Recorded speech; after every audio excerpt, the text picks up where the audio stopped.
we're recording the and this will post back out to our site, and so you guys can be able to look at it and look.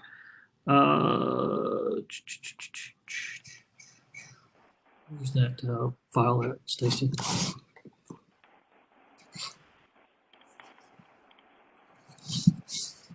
Yeah, let's go back to share.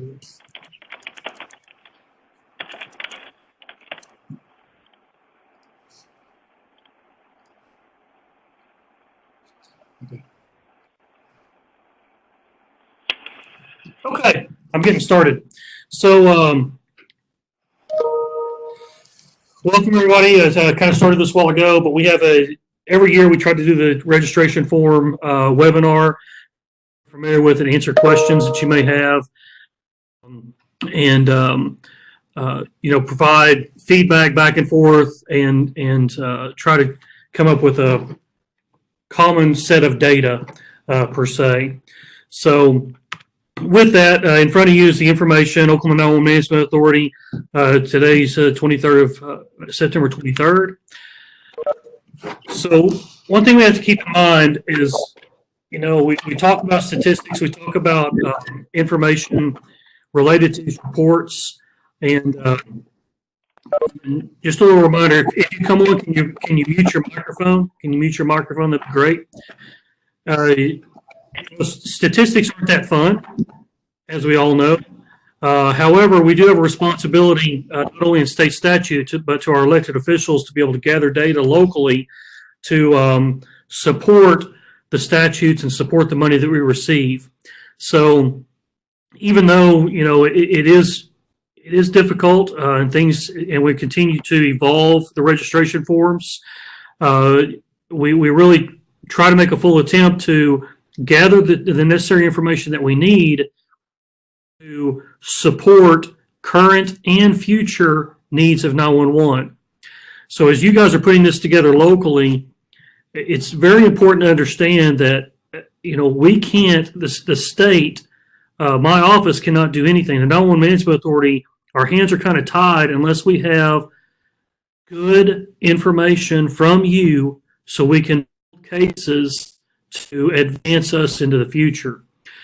So, as you're working through your local information, you're working through these forms, just keep that in mind, and please ask questions. Our team's available. We try to do everything we can do to answer your questions and be responsive. So if you have a question, others may have the same question, or no question is wrong, because we're asking for a lot. Today we're going to cover just some of the few things: administrative committee, and who makes that up, legislation, oversight, what's changed in the registration form, and then some of the trouble areas we've seen in the past. So state statute does give us the authority to require an annual report for public agencies regarding operations and financials of the public safety entry point, and approve, modify, or reject such reports. So it does say in there regarding operations and financing. So that's what we're asking for. We're trying we're really trying to level the playing field across the state as it relates to operations and financials. But ultimately, we want to raise the bar. We want to be able to raise the bar across the state and provide better service than we did the previous year. So we're constantly trying to improve our service. It does say in the statute also that we should provide a clearinghouse of contact information. That's the first form that we send out, is that contact information, and we use that a lot. We use that information often to be able to provide to various different people that have questions at a local level. There's another thing that we do is the FCC PSAP report. We also, I don't have it listed here, but we also have a OK.gov. I'm sorry, a 911.gov report. So it's a federal government report that they changed it a lot this last year and asked for a lot of more additional information related to next generation 911 and where Oklahoma was at as it relates to the deployment of next gen 911. But on the FCC report, this is mandatory. We have to fill this out. And if they don't, they like to send letters to the governor, as they did in 2017, because I failed to send that in. However, this report is mandatory. It talks about different things like the types of PSAPs that we have. They talk about of 911 positions, number of calls, where do the 911 fees go? There's a huge push right now for diversion. So if you look at West Virginia, there was an article that came out recently from West Virginia. West Virginia was denied their state grant funding or their federal grant funding for the state because they had diverted money into radio infrastructure.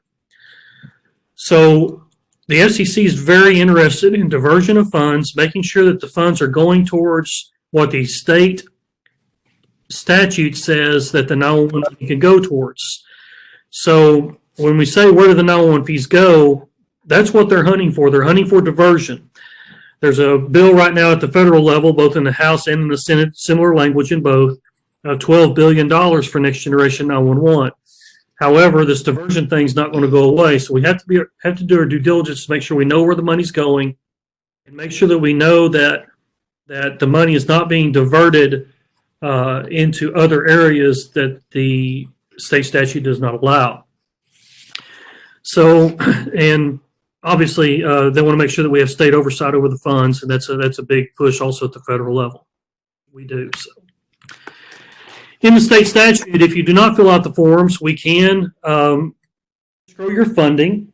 So in Title 63, 2864, number 4, and then under A, it says submit and comply with master plans, deliver for service, meet the standards, and then and C is where it says submit annual reports or audits as required by this Act. Last year, the first year we sent letters to, I think, different PSAPs that did not comply, basically saying we're going to escrow your funding. This last year was actually more people. I can't remember what the number was. I think it was 8 or 10. Last year, we started putting more pressure on you. Submit your budgets. That's part of the state statute, is that you should submit a budget or a audit. So first year we didn't ask for it that much. Last year we kind of put more pressure to make that happen. Both years everyone's came into compliance. So everyone eventually came into compliance. It's a lot of work from our 3-person office here to chase you down and force you to fill these things out and make threats. It costs us probably a couple $1,000s a year in attorney fees to write up letters to ensure that the letters are correct and send that out. So it costs us money. So we're just asking you to please fill it out, ask questions, and be kind. We try to be helpful to you. Please be helpful back to us. The 2018 report cards. Boy, this was a fun one. The report cards that we sent out this year, if you were a PSAP and you sent in a report last year, we sent out a report card last month or a couple of weeks ago. Our focus was the contacts, continuity of operation plans, call statistics, financials. That's what we looked at. So we looked at these things as it related to your registration form. So the intention was to provide feedback to each one of you so we can gain more unified information. That's what we're really trying to accomplish. We want to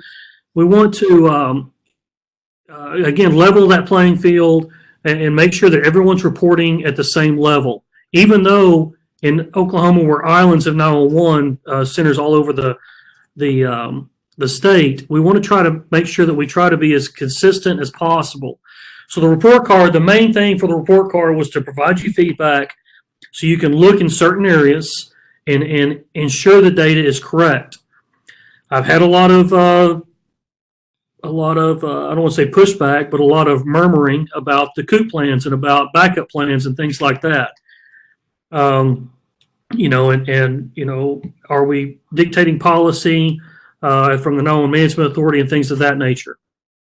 I think what we want to make sure that we do is that we are instilling in you that you are looking at backup and your backup to the backup plan for 911 calls. 911 is your main principal contact with the citizens during disasters, events, individual events, emergency calls. So you have to do your due diligence to make sure that those systems work. And you might be able to pass the 911 call off to someone else, but how does that call get back to the local responders? I mean, you need to think about that. You also need to think about overloading your neighbor. Do they have enough consoles? Can you send staffing over to help them? Is that part of your plan, is to do that? So that's what we focused in on. And I think at the end, just like whose line is it anyway, the points really don't matter. So if I know some counties have been calling other PSAPs county to county and stuff going, hey, what was your score? Which is great. I mean, it's good that you guys are communicating and talking, and if we spun that up, then that's wonderful. Yes, we want to see perfect scores. We want to see everything the same. But again, this is the first year we've given any feedback to you, and we want to be able to again level that playing field. This year, as you submit your forms, specifically Form 2 and Form 3, when you submit those in, we're going to do a similar type of report card and get that back out to you and try to ask for corrected information or confirmation of information really before the deadline or before we send these reports into the 911 Management Authority for final approval. So be looking for that. Some of the primary objectives, we've talked about these before: contacts, obtain a clear picture of 911, technology, revenue sources, expenditures allowed by law. This last one is why it's so important for us to give those report cards back to you and make sure that we are getting the information that we need, because we're using this form to gather information for the next generation 911 feasibility study. I'm not sure if Sherry was able to join back into the call. I think we kicked her off, so she's on. Hey, Sherry. So this is Sherry Griffith-Powell, and she's with Mission Critical Partners, and that's who we have hired to do our feasibility study. And so what we've done is we've worked with them to add a few questions to our registration form in order to meet their need and also meet our need. What happened was you get a multi-page 85 questionnaire for registration form. The next thing you know, you're getting a 50 question questionnaire from Mission Critical Partners with the same information. So we try to combine those into one to save you time and for us to be able to extrapolate that information back out of that report for Mission Critical, so we can get a better understanding of what's going on locally, so we can move into the next generation environment. And we'll cover a few of those questions that we added to that here in just a second. So let me get back down where I was. There we go. So the links that we provided each one of you in an email, those are really close hold. Those are the links that you need to use in order to go in and fill the information out. What we don't want to have happen is you share that out. Next thing you know, we have 2 or 3 different registration forms coming from the same entity. So whoever received those links, if you send Form 2 over to someone else, or Form 3 you send over to your financial officer within your entity or your agency, that's fine, and they can fill that out if you want them to do that. But just make sure that you're only sending one in at a time. If you need PDF links, you can go to the website under the PSAPs tab. You'll see 2019 registration form, and it'll pull up this page where you'll be able to see Form 1, Form 2, Form 3. You click on the colored box, and it will bring up the PDF version.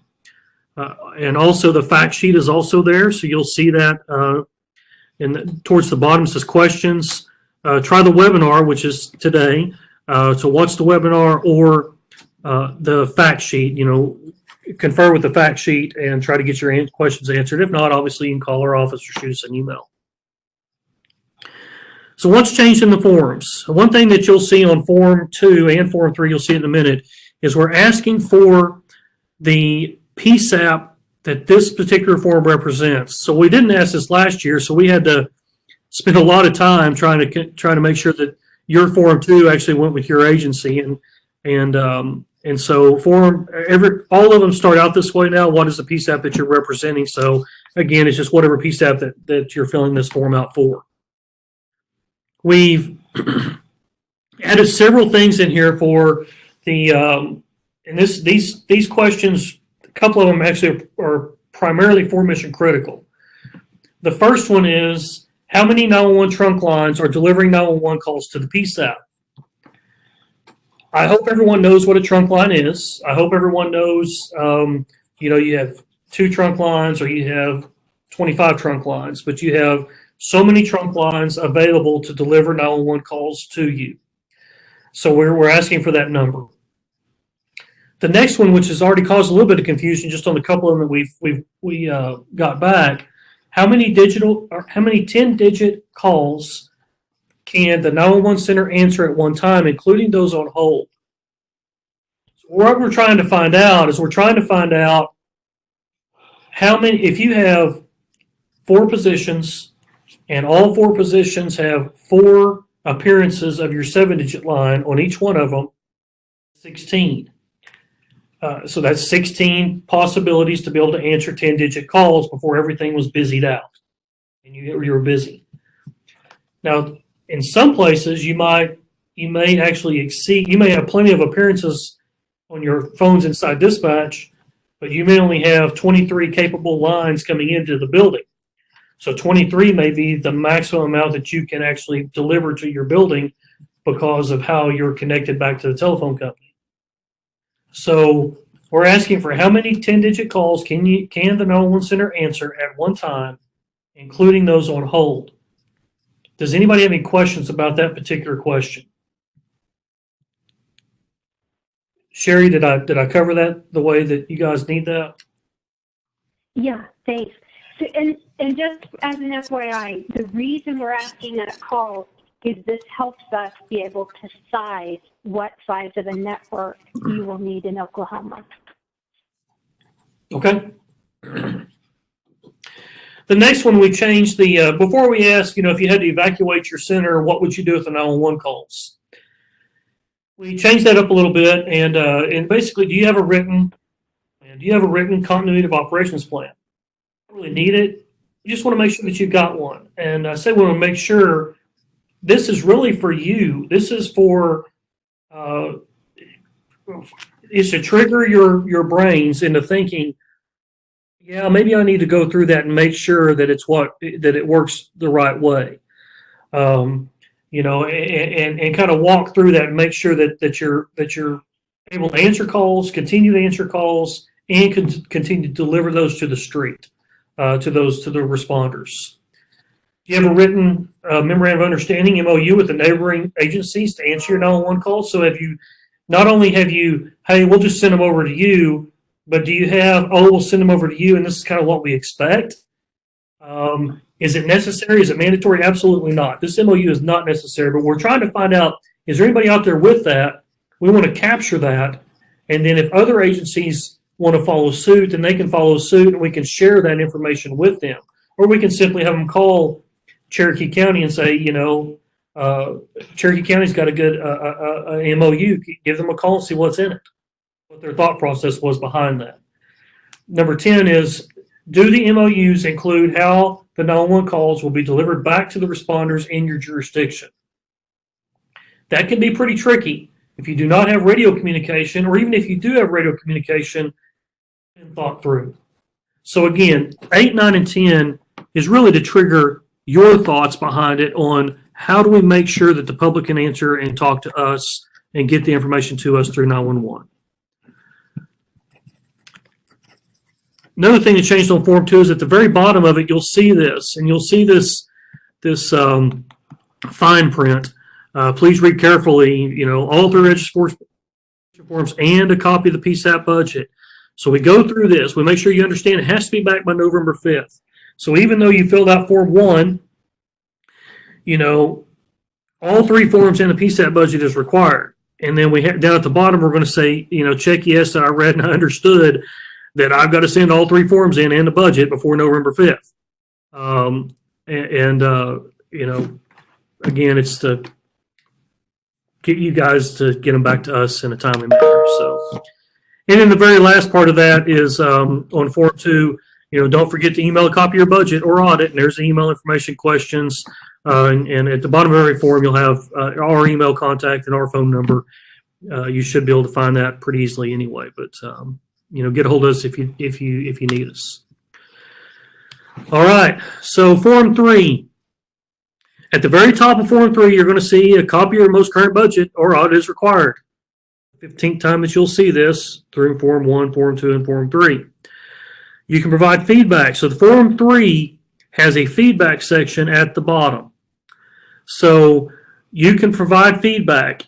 I believe you're actually going to have to type in something into that form, like no comment or, Stacy's the best thing ever, Karen is awesome grant person, or whatever it may be. You've got to type something in there in order to submit it. So, but what the 911 Management Authority wanted to do was give you an open dialogue back to us to say,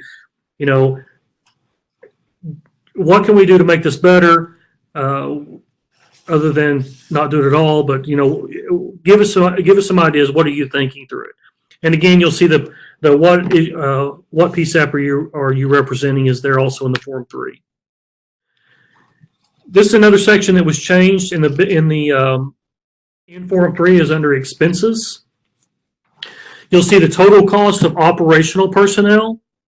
This is your call takers, dispatchers, operational supervisors, even if they're funded through the general revenue or other revenues. If you have to have those people to answer 911 calls, then we need to mark those down. So we're looking for your 911 dispatchers, call takers, etc. Then we broke out on number 2 the total cost of technical staff.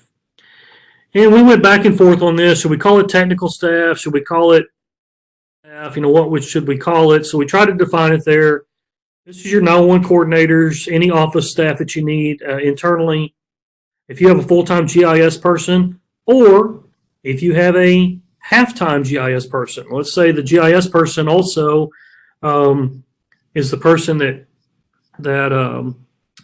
fixes the sewer lift stations.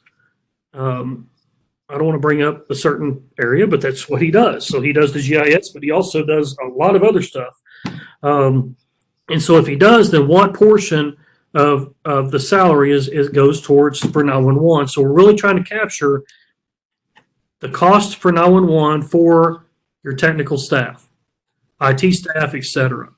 So when you get into ACOG, NCOG, and SWOTA, there may be costs related. You don't have any operational people because you don't necessarily answer the calls. However, you do provide coordination, GIS, IT, all of that. So, this is where you would put your technical staff number. You were providing that, like NCOG, ACOG, and SWOTA. Let's see. And then we number 7, which is the total cost for GIS services. This is back from 2017. So we asked this in 2017. Somehow we missed it in 2018. But we're asking for total cost of GIS services. This is your GIS contractor, maintenance, software, anything GIS specific. We want to make sure that you put it in this spot. So staffing, if you have internal staffing for GIS related work, and it's people that your agency writes a check to, pays for their workers' comp, all that stuff, it goes in number 2 under GIS technical staff or under technical staff. If it's a contractor, it will go through GIS services. Any questions so far? Sherry, you have anything to add on that? No. Okay, awesome. So at the bottom of it says Form 2, at the bottom of Form 3, it's the same thing. It has the same, yes, I understand that I'm supposed to submit a budget. This is the feedback section. So you'll see you've completed a registration form, and we welcome feedback. You'll have to type something in there for it to send. And also at the bottom of all of those, you also have this, you want a copy of this email back to you, then you can put your email address in there to get a copy sent back to you, just like we had last year. So some of the troubled spots. Obviously, financials is one of the most important things that we have. So what we've seen in these 7 revenue sections, we've seen everything in 911 landlines and nothing in wireless. We've seen everything in wireless and nothing in landlines. Certain PSAPs do not get landline fees at all. They only get wireless, and we understand that, and we know who you are. But what we want to see is we need that broken out. In the fact sheet, you'll see where you can go get your 911 wireless fees, but obviously the landline fees are locally collected, and you need to go to your financial person to find out what those are. And, they need to be broken out separately. The next one, total revenue by dedicated PSAP taxes or fees. If you're a lucky one like Johnston County, they passed a specific fee for the 911 PSAP, or I'm sorry, a tax. So there's a half-penny sales tax in Johnston County that goes directly to the 911 PSAP. Well, that 911 tax is a dedicated tax to the PSAP, and therefore it will go in this particular box. If you're charging $1 on every water bill specifically for the 911 PSAP, this is where it goes. If you have a fire tax and for the fire departments in your county, you guys are collecting an ad valorem tax or sales tax or whatever it may be for all of your fire departments, and in the language of that local tax, it says that 10% will go to the 911 PSAP. Well, that's a dedicated PSAP tax, and it needs to go in this section. The next one's total contractual services. So this is where you would put any contracted services that you have with another entity. Woodward County and Ellis County, for instance. So Ellis County pays Woodward County to perform services for them. Answer 911 calls, do their MSAG work, do their alley database work, and things like that. So they get paid for that, and that needs to go in contracted services. The next one, total revenue from local appropriations. This is where we see the biggest problem with the way people report in. All of our PSAPs are supplemented by local general fund money. We've been saying this for years that 911 fee money is not enough to fund the entire operation. We can argue that it wasn't intended to fund the entire operation. And I don't want to go into that debate, but the reality is, in order to provide 911 services in your community, it takes landline, it takes wireless, and it takes general fund money in order to do that. So if you have a budget and you work for the city of Shawnee, and the city of Shawnee brings in $250,000 in landline and wireless fees, but their budget is $750,000, then $500,000 is coming from somewhere. Typically, that's going to be out of general fund money, out of your local tax, general tax money. So we want to see what that is, and put that in there. The main reason for this is because what happens when we get to the legislature and we talk to the legislature, they're like, well, how much does it cost to do 911 in the state of Oklahoma? I can tell you, technically it costs this much money. Operationally, it costs you this much money. And this is where the money's coming from for both sides of that. If we can't tell them that, it's going to leave a question mark in their mind. And if they have a question mark in their mind, they are not going to approve anything that comes across their desk as it relates to any upgrades or changes to statutes that we're going to probably need. So that's why we need that. Revenue from any other source. I don't really know if I can answer what another source would be, but I'm sure that there's some out there. So we have this catch-all for what that is. The last thing, kind of simple. You add 1 through 6, and you put the total revenue down. Yeah, we could do that in our office, and we could spend the time doing that 129 times or whatever. But we're just asking you to simply add 1 through 6. If you have a problem with adding 1 through 6, you can definitely call us, and we'll try to help you through that to be able to get us a total of revenue. So some of the other areas in expenditures that we have, salaries. So on the salaries, we've already covered that. There's 2 different sections for salaries, one for operational staff, one for technical staff. We need both sides of that. We need to know what those are. when we did the report cards, I would look at it and I would go, wait a second, you have 4 dispatchers or 4 people that you're telling, you say you have budget for 4 people, but yet you put down salaries of $452,000. Well, I don't know that salaries and benefits are going to cost $120,000 per person. My guess is that's probably the salaries and benefits for the entire department, which includes 3 or 4 police officers, especially for small towns. So, if you're telling me that you have this many dispatchers, and I quickly take that number of dispatchers and divide that into your salaries, I'm hoping to come out somewhere between minimum wage and an hour. If I come up with $150 an hour, then I'm going to try to find out where you're at, see if you're taking any applications. So, we're looking at that type of stuff, and so just do your due diligence to make sure. Now, also understand under salaries that if you have overtime that was expended during last year's calendar year, or budget year, obviously include the salaries in there. You should be able to capture exactly what those costs were for the staff that you have in your center under salaries. Building costs.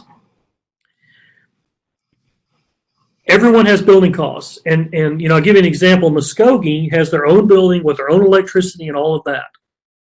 Fair to compare Muskogee to other places that they do have building costs, but they're just not reporting them. So to get an apples to apples comparison, take your square footage of your comm center over the overall cost of the building, come up with your best answer on what would that square footage cost. Our offices here at OEM, they cost OEM X amount of dollars per square foot. So we have to pay for this wonderful windowless basement office area that we have X amount of dollars per square foot to OMES. So it's not uncommon to break down building costs that way. So we're just asking you to kind of do a little effort there. Give us what those building costs are per square foot, or if you have your own building, then that's a lot easier. Supplies. If you have 4 dispatchers and you put $8,500 worth of supplies, we're going to question that, and we're going to put that on a report card and send that back to you. Are you sure that you had $8,500 worth of supplies for 4 people? Maybe you do, but I don't know. And sometimes locally they can't tell you because you just go get your pens and paper off the shelf and they don't know how much you took. But what we don't want to see is an inflated cost there. We want to try to get it as close as possible. Training. If you have 4 dispatchers and you have a training budget of $14,500, and I haven't seen you at any training events at all from your agency, my guess is the $14,500 for the training probably is the entire police department. So again, how much did you spend on training during that calendar year for the 911 dispatchers? Radio cost. How much does it cost for the radio or radios or radio consoles in the dispatch center?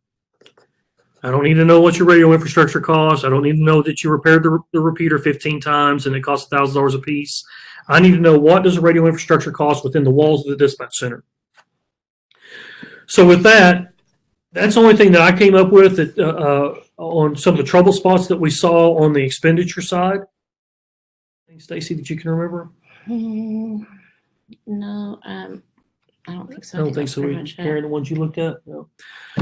So that's what we had. So with that, that's all we have for the presentation. Before I open up to questions, I want to give Sherry a little bit of time to either add to this discussion or anything else that you might need. So Sherry, do you have anything else? No, just that all of the information that Lynn shared with you is really important. The other thing that we are going to be looking at really closely in these forms is the call handling equipment that you have. One of the asks that Lance wants us to talk about in the report is how many of the call handling systems out there are capable today of next gen. So that's why if it seems like we're bugging you and getting really picky about, well, what version of that equipment do you have? That's why we're asking those types of questions. And I also wanted to add, Lance, and maybe everyone already knew this, but I will be with Lance at the Public Safety Conference in a couple of weeks.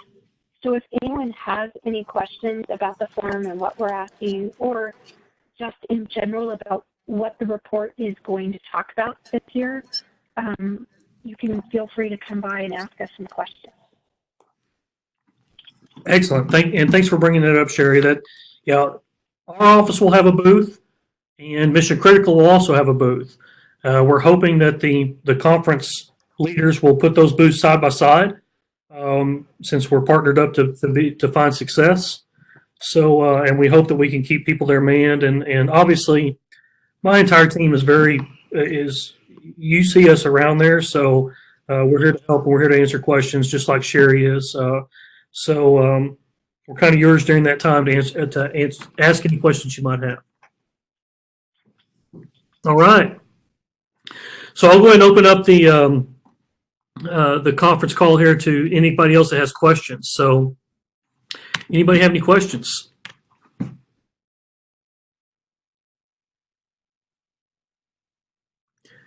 Not hearing anything. Don't forget to follow us on social media. We put this out by social media. So if you're on anything, we're at 911 Oklahoma. And if you want to find out where I'm at all the time, it's hashtag Where's the 911 Guy. So try to keep up with us. We're running fast, and obviously we're here to help. So if you have questions, please reach out to us. And as we team up together, we'll find success. Thanks, everybody.